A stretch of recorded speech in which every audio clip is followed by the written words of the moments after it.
Hello students, कैसे हैं आप? Very good, healthy and okay, good. Students, इसके प्रीवियस क्लास में हम लोग डिस्कस कर रहे थे मोशन विद यूनिफॉर्म एक्सेलरेशन, और उसमें इक्वेशन ऑफ मोशन को अप्लाई करके हम लोगों ने कई न्यूमेरिकल सॉल्व किए थे। उसके बाद हम लोगों ने मोशन अंडर ग्रेविटी का डिस्कशन किया। मोशन अंडर ग्रेविटी में कैसे हम न्यूमेरिकल को सॉल्व करते हैं उस पर भी हम लोगों ने कई क्वेश्चन अटेम्प्ट किए और उसकी कॉन्सेप्ट को अप्लाई किया। अब हम लोग डिस्कस करेंगे एक नई कॉन्सेप्ट जो आपके लिए बिल्कुल इम्पॉर्टेंट होगी, और वो है कॉन्सेप्ट ऑफ रिलेटिव वेलोसिटी। क्या देखेंगे हम लोग? कॉन्सेप्ट ऑफ रिलेटिव वेलोसिटी कि रिलेटिव वेलोसिटी क्या होती है, रिलेटिव वर्ड क्यों आता है, ये हम डिस्कस करेंगे। देखिए, रिलेटिव एक जनरल टर्म है। रिलेटिव एक जनरल टर्म है। रिलेटिव कोई नया वर्ड नहीं है। चलो हम एग्जांपल लेते हैं। सपोज कर लो मेरी हाइट है 5 फीट, आपकी हाइट है 4 फीट। मेरी हाइट है 5 फीट, आपकी हाइट है 4 फीट। अब अगर कोई पूछे कि आपके रेस्पेक्ट में मेरी हाइट कितनी है, तो आप कैसे बताएंगे? बताइए। आप क्या करेंगे? मेरी हाइट में से अपनी हाइट को माइनस कर देंगे। आप ये बोलेंगे कि आपके रेस्पेक्ट में मेरी हाइट +1 फीट है। तो आपने क्या किया? सिंपली मेरी रिलेटिव हाइट निकालने के लिए अपने रेस्पेक्ट में आपने मेरी हाइट में से अपनी हाइट को माइनस कर दिया। या ऐसे समझो कि अपनी हाइट को आप 0 कर लो, फिर हमें देखो तो हम कितनी हाइट के देखेंगे, तो +1 फीट के देखेंगे। अगर यही पूछा जाता कि मेरे रेस्पेक्ट में आपकी हाइट कितनी है, तो मैं क्या करता? आपकी हाइट में से अपनी हाइट को माइनस करता। तो मैं करता 3 - 4 = -1 फीट बोलता। तो मीन्स हम कहता आप हमारे रेस्पेक्ट में -1 फीट आपकी हाइट है। या कोई दूसरा एग्जाम्पल हम ले लें। हम कहेंगे कि एक एटम जो है, एटम मॉलिक्यूल के रिलेटिव में छोटा है, लेकिन मॉलिक्यूल एटम के रिलेटिव में बड़ा है। तो जब भी हमें जो है, या सपोज कर लो आपके 50 मार्क्स आए साइंस में, मेरे 45 आए, तो मेरे रेस्पेक्ट में आपके मार्क्स कितने आए, या मेरे रिलेटिव में आपके मार्क्स कितने आए? +5 आए। आपके रेस्पेक्ट में मेरे मार्क्स कितने आए? -5 आए। तो मीन्स जहां कहीं भी किसी एक के रेस्पेक्ट में हम दूसरी की बात करते हैं, तो वहीं रिलेटिव वर्ड आ जाता है। ठीक ना? तो वैसे जब मोशन की हम बात करते हैं, तो अगर मान लीजिए हम अभी आपका सिलेक्शन हो जाएगा IIT में, नीट में, डिफरेंट कॉम्पिटिटिव एग्जामिनेशन में, आप यहाँ से शहर जाओगे, आप ट्रेन पर जा रहे होगे।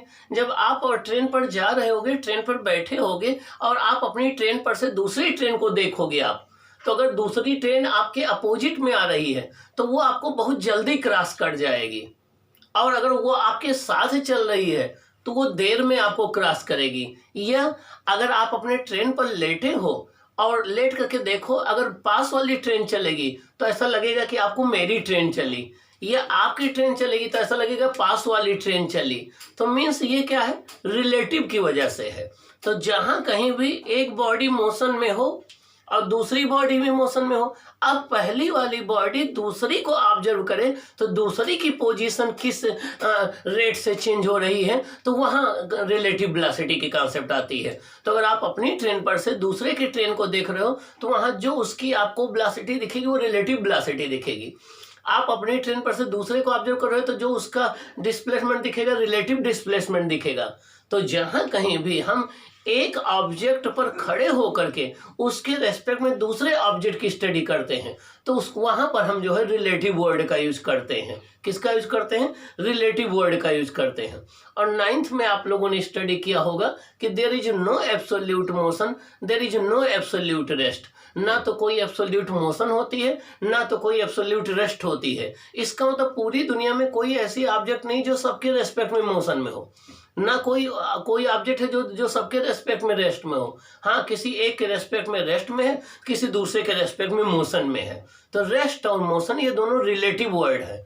रेस्ट और मोशन दोनों रिलेटिव वर्ड है। आपको ये मेंशन करना पड़ेगा कि किसके रेस्पेक्ट में आप रेस्ट या मोशन के लिए आप बात कर रहे हैं। तो आइए हम रिलेटिव वेलोसिटी के कॉन्सेप्ट सीखते हैं पहले वन डायमेंशन में। ओके, तो हमारा टॉपिक है रिलेटिव वेलोसिटी। क्या है? रिलेटिव वेलोसिटी, ठीक ना। तो दो वर्ड से मिलकर बना है। वेलोसिटी तो है ही है, लेकिन रिलेटिव है, मतलब किसी दूसरे के रेस्पेक्ट में। जब कोई एक बॉडी दूसरी बॉडी को ऑब्जर्व कर रही है तो उसको किसी वेलोसिटी से चलती हुई दिख रही है, ये रिलेटिव वेलोसिटी कहलाएगी। तो आइए देखिए कैसे हम डिफाइन करते हैं रिलेटिव वेलोसिटी ऑफ ए। हमने मान लिया कि दो पार्टिकल हैं, एक ए है और एक बी है, दोनों मोशन में है। दोनों मोशन में हमने मान लिया कि दो पार्टिकल हैं, एक ए है एक बी है, दोनों मोशन में है। अब हमें रिलेटिव वेलोसिटी डिफाइन करना है। तो रिलेटिव वेलोसिटी ऑफ ए, किसकी? ए की, विद रिस्पेक्ट टू बी, किसके रेस्पेक्ट में? बी के रेस्पेक्ट में।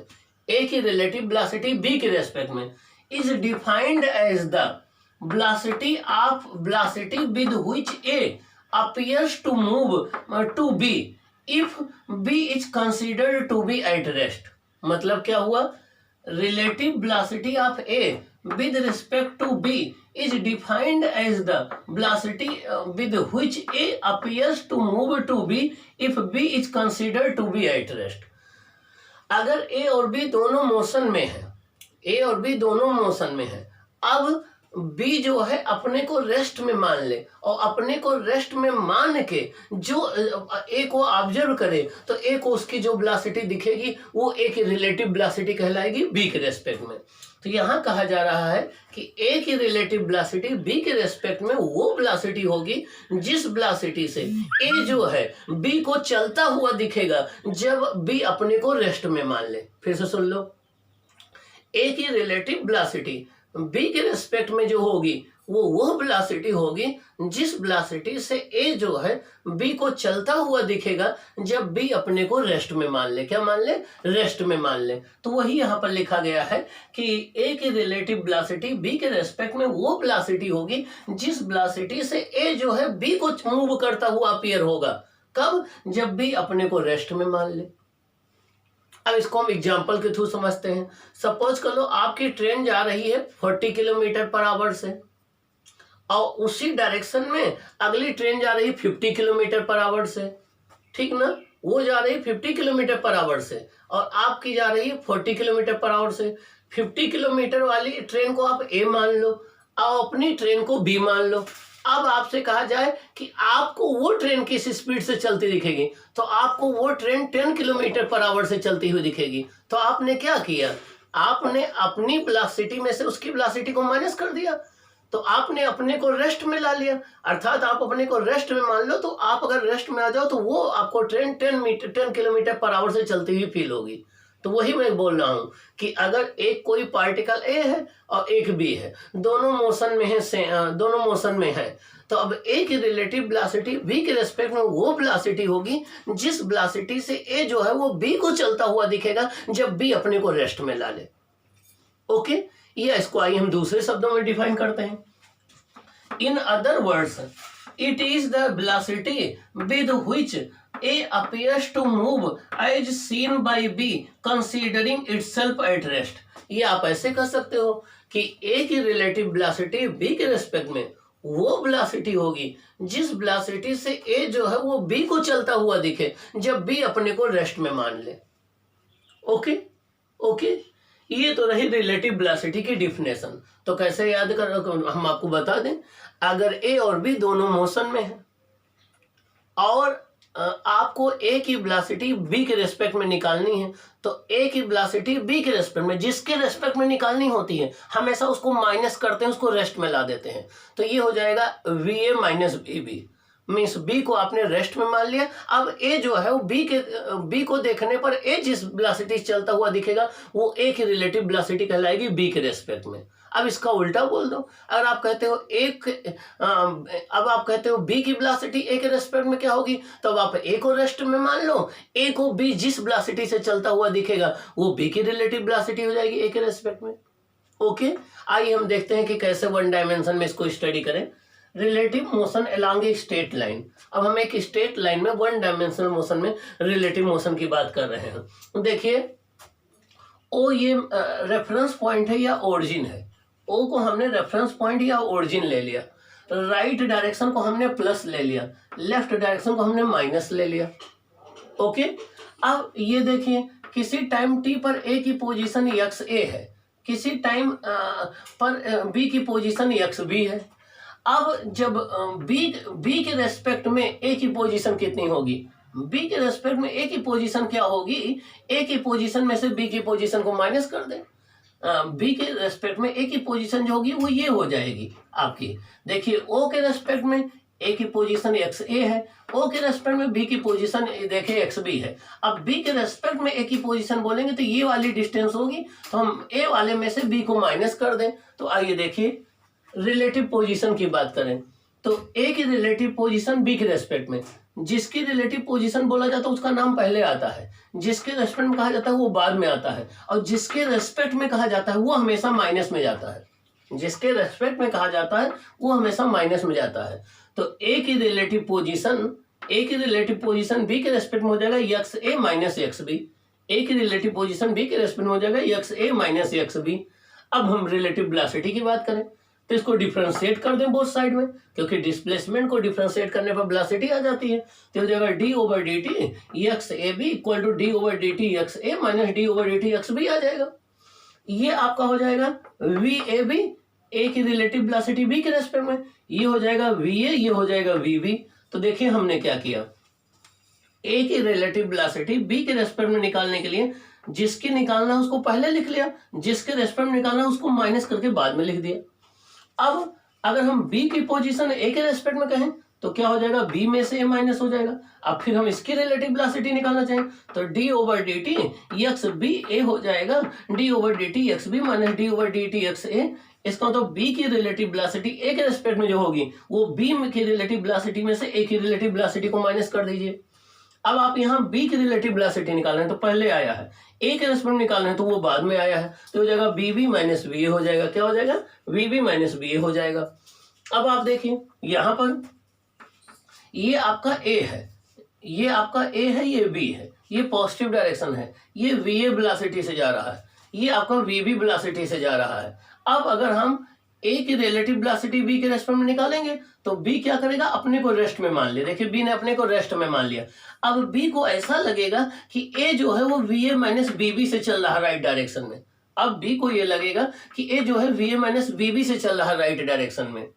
आइए हम देखते हैं एक्सेलरेशन के विषय में। अगर ऐसा रिलेटिव एक्सेलरेशन की अगर आप बात करते हैं, देखिए ये a जा रहा है a एक्सेलरेशन से, ये b जा रहा है bb एक्सेलरेशन से। अब a का रिलेटिव एक्सेलरेशन b में के रेस्पेक्ट निकालना है तो a में से b के एक्सेलरेशन को माइनस कर देंगे। अगर और b का एक्सेलरेशन a के रेस्पेक्ट में निकालना है तो b में से a को माइनस कर देंगे, ये आ जाएगा। लेकिन हमें याद रखना है V A B equal to होता है माइनस बी बी ए, मतलब a की रिलेटिव वेलोसिटी v के रेस्पेक्ट में ये होता है निगेटिव ऑफ द b की वेलोसिटी a के रेस्पेक्ट में। ऐसे एक्सेलरेशन होता है A B equal to minus A B A, means a का रिलेटिव एक्सेलरेशन b के रेस्पेक्ट में equal to minus of the b का एक्सेलरेशन a के रेस्पेक्ट में, ये एक्सेलरेशन के लिए आ जाएगा।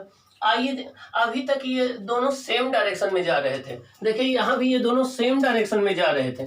अब अगर अपोजिट डायरेक्शन में जा रहे हैं तो क्या होगा, देखिए ये अपोजिट डायरेक्शन का केस है। अगर अपोजिट डायरेक्शन में जा रहे हैं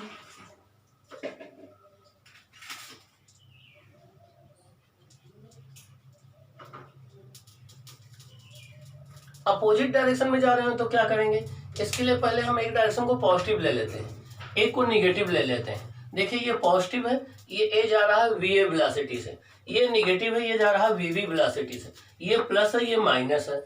अब हम a की वेलोसिटी b के रेस्पेक्ट में निकालना है तो पहले किसकी वेलोसिटी आएगी, a की, ये किधर जा रहा है प्लस डायरेक्शन में, प्लस हो गया। फिर माइनस करते हैं, जिसके रेस्पेक्ट में निकालना है माइनस आ गया। b किधर जा रहा है, इस डायरेक्शन में, ये माइनस है तो माइनस आ जाएगा। तो ये हो जाएगा V A B equal to V A plus B B. इसका मतलब ये हो गया कि जब भी दो ऑब्जेक्ट एक दूसरे के अपोजिट डायरेक्शन में जा रही हो तो उनकी रिलेटिव वेलोसिटी ऐड हो जाती है। जब भी दो ऑब्जेक्ट एक दूसरे के अपोजिट डायरेक्शन में जा रहे हो तो उनकी वेलोसिटी ऐड हो जाती है। मान लीजिए आप जा रहे हो नॉर्थ की तरफ 10 मीटर पर सेकंड से, हम जा रहे हैं साउथ की तरफ जो है 20 मीटर पर सेकंड से, तो उस केस में हमारे रेस्पेक्ट में आपकी जो वेलोसिटी हो जाएगी वो -30 मीटर पर सेकंड हो जाएगी। आपके रेस्पेक्ट में मेरी वेलोसिटी +30 मीटर पर सेकंड हो जाएगी। तो जब भी दो ऑब्जेक्ट एक दूसरे के अपोजिट डायरेक्शन में जा रही हों तो उनकी रिलेटिव वेलोसिटी निकालने के लिए दोनों की वेलोसिटी को ऐड कर देते हैं। और जब भी दो ऑब्जेक्ट सेम डायरेक्शन में जा रही हों तो एक की रिलेटिव वेलोसिटी दूसरे के रेस्पेक्ट में निकालने के लिए एक में से दूसरे को माइनस कर देते हैं। क्या करते हैं? माइनस कर देते हैं। तो सेम डायरेक्शन में जाने पर माइनस हो जाएगी, अपोजिट डायरेक्शन में जाने पर प्लस हो जाएगी। तो ये रहा वन डायमेंशन में वेलोसिटी की कॉन्सेप्ट। अब इस पर बेस्ड हम कुछ एग्जांपल सॉल्व करते हैं तो ये बात आपको और अच्छे से समझ में आ जाएगी। इस पर बेस्ड अगर हम कुछ एग्जांपल सॉल्व करते हैं तो ये बात आपको और समझ में आ जाएगी। एक बात और यहाँ पर ध्यान रखना है, ये वन डायमेंशन की बात है, ये वन डायमेंशन की बात है। तो वन डायमेंशन में हम डायरेक्शन को डिनोट करने के लिए केवल एक को प्लस मान लेते हैं, एक को माइनस मान लेते हैं। जो प्लस डायरेक्शन में है उस वेलोसिटी को प्लस साइन के साथ रखते हैं, जो माइनस डायरेक्शन में उसको माइनस साइन के साथ रखते हैं, ठीक है ना। और प्लस माइनस से हमारा काम चल जाता है, हमें वेक्टर की जरूरत नहीं पड़ती। लेकिन यहीं पर अगर 2 डायमेंशन 3 डायमेंशन में हमें रिलेटिव वेलोसिटी की बात करनी होगी तो हमें वेक्टर की जरूरत पड़ेगी। फिर हम वेक्टर के हेल्प से इसको सॉल्व करेंगे, फिर हम आई कैप जे कैप के कैप फिर वेक्टर की बात करेंगे। तो यहाँ पर वन डायमेंशन में वेलोसिटी की कॉन्सेप्ट के लिए हमें किसी वेक्टर की रिक्वायरमेंट नहीं है, केवल हम प्लस और माइनस से हमारा जो है वो प्रॉब्लम सॉल्व हो जाती है। ओके, अब अगर जब आपको रिलेटिव वेलोसिटी पता लग गई, आपको इक्वेशन अप्लाई करना हो तो इक्वेशन कैसे अप्लाई करेंगे ये मैं आपको बता दूं। अगर रिलेटिव वेलोसिटी आपको पता लग गई, अब आपको इक्वेशन अप्लाई करना हो तो इक्वेशन अप्लाई करना बहुत इजी है। अब ये देखना होगा कि बॉडी वो यूनिफॉर्म वेलोसिटी से चल रही या यूनिफॉर्म एक्सेलरेशन से चल रही। अगर वो बॉडी यूनिफॉर्म एक्सेलरेशन से चल रही है, अगर वो बॉडी यूनिफॉर्म एक्सेलरेशन से चल रही है तो उस केस में फॉर्मूला क्या अप्लाई करेंगे? उस केस में आपका फॉर्मूला आ जाएगा, वैसे होता है v = u + at होता है। अब आपका क्या हो जाएगा? अब आपका हो जाएगा, इस केस में आप अप्लाई करेंगे v ए की रिलेटिव वेलोसिटी v के रेस्पेक्ट में हो जाएगा इनिशियल वेलोसिटी ए के रेस्पेक्ट में प्लस एक्सेलरेशन ए का एक्सेलरेशन b के रेस्पेक्ट में इंटू टी आ जाएगा। ये फर्स्ट इक्वेशन ऑफ मोशन आ जाएगा। आप सेकंड यूज करते थे s = ut + हाफ at²। अब यहाँ पर हो जाएगा ए का डिस्प्लेसमेंट b के रेस्पेक्ट में, ये हो जाएगा ए के रिलेटिव वेलोसिटी b के रेस्पेक्ट में इंटू टाइम प्लस आपका ए का रिलेटिव एक्सेलरेशन b के रेस्पेक्ट में इंटू t² आ जाएगा। थर्ड इक्वेशन आप यूज करते थे v² = u² + 2s यूज करते थे। अब आ जाएगा ए के रिलेटिव वेलोसिटी v के रेस्पेक्ट में स्क्वायर इक्वल टू ए की रिलेटिव वेलोसिटी v के रेस्पेक्ट में प्लस 2 इंटू ए का रिलेटिव एक्सेलरेशन b के रेस्पेक्ट में इंटू ए का रिलेटिव डिस्प्लेसमेंट d के रेस्पेक्ट में, ये आ जाएगा। ये है ए की रिलेटिव वेलोसिटी v के रेस्पेक्ट में, ये है ए की इनिशियल वेलोसिटी v के रेस्पेक्ट में, ये है ए की इनिशियल रिलेटिव वेलोसिटी v के रेस्पेक्ट में, ये है ए का एक्सेलरेशन b के रेस्पेक्ट में, ये है ए का डिस्प्लेसमेंट b के रेस्पेक्ट में। ये आप अप्लाई कर देंगे तो इन इक्वेशन ऑफ मोशन से हम जो है न्यूमेरिकल सॉल्व कर सकते हैं। लेकिन ये इक्वेशन ऑफ मोशन कब अप्लाई होंगे? यूनिफॉर्म एक्सेलरेशन के लिए। किसके लिए? यूनिफॉर्म एक्सेलरेशन के लिए।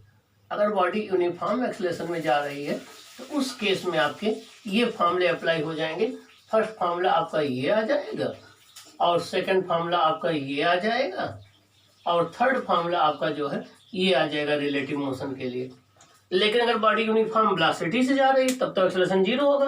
अगर बॉडी यूनिफॉर्म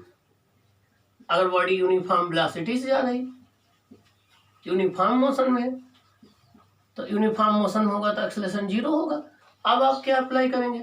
अब रिलेटिव डिस्प्लेसमेंट किसका? ए के रेस्पेक्ट में v का, ये हो जाएगा रिलेटिव वेलोसिटी ए की b के रेस्पेक्ट में इंटू टाइम, ये आ जाएगा। Means distance displacement equal to relative displacement equal to relative velocity into time, ये अप्लाई कर देंगे तो आपका आ जाएगा। तो जब भी आपको डिस्प्लेसमेंट निकालना हो या आपको वेलोसिटी निकालना हो तो आप इन इक्वेशन का यूज करके रिलेटिव डिस्प्लेसमेंट रिलेटिव वेलोसिटी जो है वो फाइंड आउट कर सकते हैं, आपको प्रॉब्लम सॉल्व हो जाएगी। अब इस पर बेस्ड हम लोग न्यूमेरिकल सॉल्व कर लें तो ये बातें आपको और अच्छे से क्लियर हो जाएगी। आइए अब हम इस पर बेस्ड न्यूमेरिकल का डिस्कशन करते हैं कि न्यूमेरिकल आ जाएगा तो कैसे आप सॉल्व करेंगे। न्यूमेरिकल के केस में आपको ध्यान रखना है कि न्यूमेरिकल में सबसे पहले इसका न्यूमेरिकल सॉल्व करने का मैं ट्रिक बता दूं। आप सबसे पहले एक ओरिजिन मान लेंगे, उसके बाद एक डायरेक्शन को प्लस मान लेंगे, एक डायरेक्शन को माइनस मान लेंगे। जो प्लस डायरेक्शन में गिवन है जिसकी जिसकी वेलोसिटी उसको प्लस साइन के साथ राइट कर देंगे, माइनस में जिसकी जो गिवन है उसको माइनस साइन के साथ राइट कर देंगे। फिर सिंपली रिलेटिव वेलोसिटी का फॉर्मूला अप्लाई कर देंगे, आपका इक्वेशन सॉल्व हो जाएगा, उसमें कोई प्रॉब्लम नहीं होगी। तो मीन्स आपको वन डायमेंशन की जितने भी न्यूमेरिकल सॉल्व करने हैं रिलेटिव वेलोसिटी के, वो इस कॉन्सेप्ट से हो जाएंगे। अब हम कुछ न्यूमेरिकल सॉल्व करके देखते हैं कि हम इसकी कॉन्सेप्ट को कैसे अप्लाई करते हैं, तो ये बात आपको और अच्छे से क्लियर हो जाएगी।